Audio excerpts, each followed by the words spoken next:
News 24 में आपका स्वागत है। नमस्कार, मैं हूँ पायल जायसवाल। बढ़ते हैं देश विदेश की ताज़ा खबरों की ओर। जयपुर।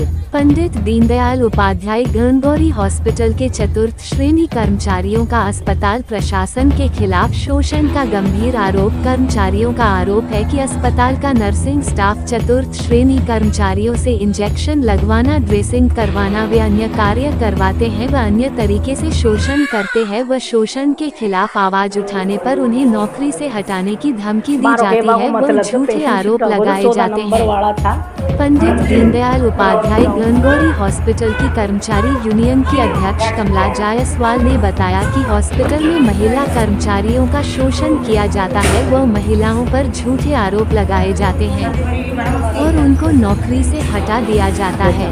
हॉस्पिटल में कार्य करने वाली अधिकतर महिलाएं विधवा है, जो कि बड़ी मजबूरी इसमें अपना जीवन यापन कर रही है। ऐसी महिलाओं की ना तो सरकार सुनती है, नहीं कोई नेता सुनते हैं। अगर अस्पताल परिसर में चतुर्थ श्रेणी कर्मचारियों से इस प्रकार कार्य करवाए जाते हैं तो क्या ये सही है?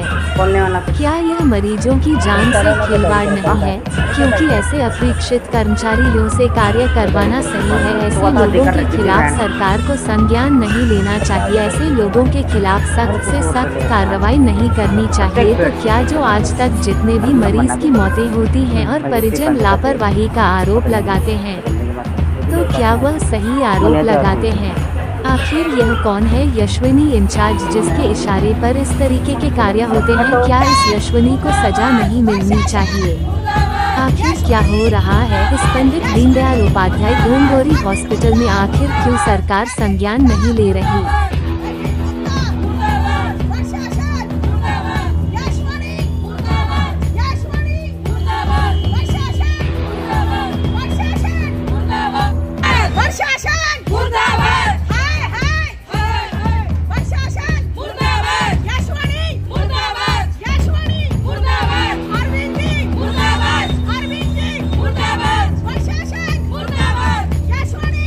मेरे को मानसिक टॉर्चर किया जा रहा है कि मैं नहीं चाहती लेडीजों के लिए खड़ी हूँ और मेरे लिए ऐसे ऐसे एलिगेशन लगाए जा रहे हैं। मेरे को हटाने की धमकी दी जा रही है यहाँ से और मेरे को ऐसे आरोप लगाते रहे कि मीनू नाम की है, वो इनकी मिली भगत है, पूरी प्रशासन मिला हुआ इनसे। वो पेशेंटों से 10-8 हज़ार लेती है और इन लोगों को भी खिलाती है। और एक यशविनी नाम की इंचार्ज है, उनको भी सप्लाई, सबको पैसे, एक अरविंद जी है, इनको भी पैसे देती है वो। और अभी भी मीनू का पेशेंट आया है, वो आके ये धमकी दे रहा है हमारे को कि यहाँ मेरे को प्राइवेट जैसी चाहिए। तो भाई सरकारी हॉस्पिटल में प्राइवेट जैसा इलाज कैसे होगा? कर ही रहे ना, हम तेरी सबकी सुन रहे हैं। तो ये कहता है कि नहीं, मैंने मीनू को 5100 रुपये दिए हैं और वो यहाँ की हेड है, वो करेगी जो होगा। तो मैंने बोला उसको बुला के ला दो। यहाँ के जो अधिकारी हैं उन्होंने मैंने MS साहब को भी लिखित में भी दिया है, उनको बताया भी है और मैं महाराज को भी बता चुकी यहाँ क्या हो रहा है। यहाँ औरतों के साथ इतना शोषण हो रहा है, इतना मानसिक टॉर्चर कर रहे हैं तो बस पूछो मत। और बिना गलती से माफी मंगाई जाती है, उनसे पैर पकड़वा के माफी लगड़वाया जाता है। उन्होंने कोई एक्शन नहीं लिया है अभी तक। अभी तक कोई रिस्पॉन्स नहीं मिला है। और यहाँ हमेशा यही होता है, हर लेडी, मेरी साथ नहीं, आप इनकी जुबानी सुनो, ये लेडी जो खूब बताइए कितनी महिला है जिनको टॉर्चर किया जा रहा है। काफी महिला है, कुछ तो बेचारी डर के मारे अभी भी नहीं आई है, क्योंकि उनको ड्यूटियों से हटा दिया जाता है।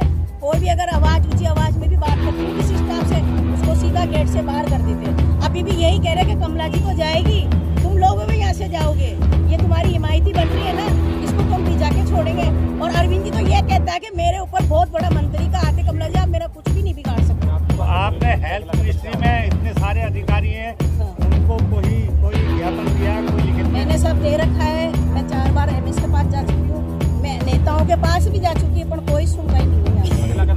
और इस औरत के साथ हुआ जो सुनवा, कमला जी को तो हम कहीं जाने नहीं देंगे, इनके साथ है। मैं यहाँ पर काफी सालों से, जोर से बोलिए। मैं नरेंद्र कौर हूँ और मैं भी यहाँ काफी सालों से कर रही हूँ, पर मेरे साथ भी बहुत 5 सालों से बहुत टॉर्चर हो रहा है। जिसमें पिछले महीने कोई नेता का पेशेंट था, उसके साथ 3-4 अटेंडर थे, रात के 11 बजे वो अंदर था, तो मैंने उसको बाहर निकालने के लिए कहा जाके, तो मेरे से अपशब्द इतने भयंकर तरीके से करा। उसके साथ फिर बाद में मैंने डॉक्टरों को उन्होंने निकाला। उसके बाद मेरे खिलाफ कमेटी बैठ रही है, डेली मेरे पास लेटर आ रहे हैं, डेली घर पे फोन आ रहे हैं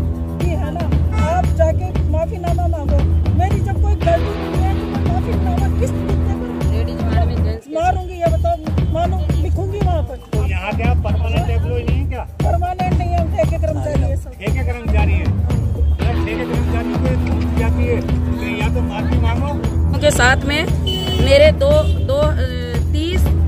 30 तारीख 7वां महीना 2024 के अंदर एक यहाँ मीनू नाम की लड़की थी, यहाँ रोज पेशेंट ले आती थी और हमसे दादागिरी करती थी। तो रोज हम उससे डरते थे, अपने आप को सीआई बताती थी कि मेरी पुलिस में ड्यूटी थी। हम लोग डरते थे, गरीब आदमी थे। वो डेली पेशेंट ले आती थी और कहती थी इनको बेड दिलाओ, इनको चद्दर बिछवाओ, हमें रोज दादागिरी से टॉर्चर किया करती थी। हम डरते थे भाई सीबीआई में है, सीबीआई में। उसके बाद किसी मरीज ने हमें बताया गया कि ये एक यहाँ की मैडम है जो हमारी 6000 की रसीद काटी है और उसने बोला है कि सब कुछ सुविधा मिलेगी आपको प्राइवेट जैसी, और मैं आपको एडमिट करा के आती हूँ। मैं यहाँ सबको मैंने बोल दिया है, कोई कुछ नहीं बोलेगा आपको। उसके बाद उस मरीज से मैंने पूछा कौन सी मैडम है, तो उसने मुझे, मैंने कहा आप जानते हो? बोले मीनू नाम है, मीनू सोनी नाम है उसका। और उसने मुझे उसकी शक्ल बताई तो मैं एकदम से चौंक गई कि 6000 इसने ले लिए। बोले हाँ। जब मैंने आवाज उठाई थी 30 तारीख 7वां महीना था 2024 थी, तो वो मेरे से बहुत भयंकर लड़ाई करी और हमने एप्लीकेशन दी कोतवाली थाने में। कोतवाली थाने में एप्लीकेशन दी, एमएस को एप्लीकेशन दिया, हमने मंजू शर्मा जी को एप्लीकेशन दिया। तो पुलिस वालों भी हमको ही बोला कि बहन जी इसके साथ तो नेता मिले हुए हैं, नेताओं का हाथ है, आप कुछ नहीं कर पाओगे, इसका कोई मैटर नहीं सुलझेगा।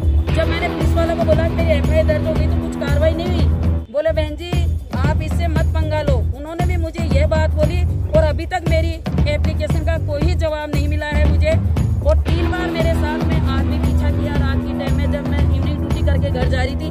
3 बार आदमियों ने पीछा किया, लेकिन मैंने पुलिस वालों को बताया, उन्होंने मेरी कोई सुनाई नहीं करी है। और अब उसी का पेशेंट आया था यहाँ पर 15-20 दिन पहले, तो सबको पता था कि वो पेशेंट लेके आई है।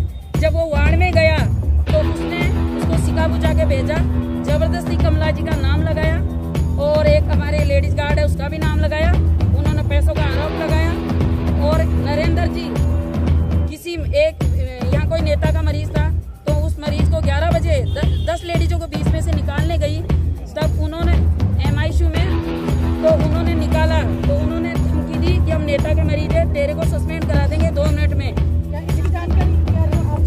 हाँ, उस टाइम डॉक्टर लोग सब मिलके निकाले थे। सबको पता है, वो हमें घुसने नहीं देते, भगाते हैं हमें। हम जब गार्ड से जाके बोलते हैं कि हमें अंदर जाने दीजिए, नहीं जाने देते, हमको भगा देते हैं वहाँ से। अभी भी अगर आपकी सुनवाई नहीं हुई तो आपका अगला कदम क्या होगा? अगला कदम क्या, कल हमारी एक लेडीज खत्म हो जाती पॉइजन खा के यहाँ 2 बजे बाद। लेकिन जैसे मुझे पता लगा मैं दौड़ के गई, उसको समझाई, उसके कपड़े वपड़े चेंज करा के मैंने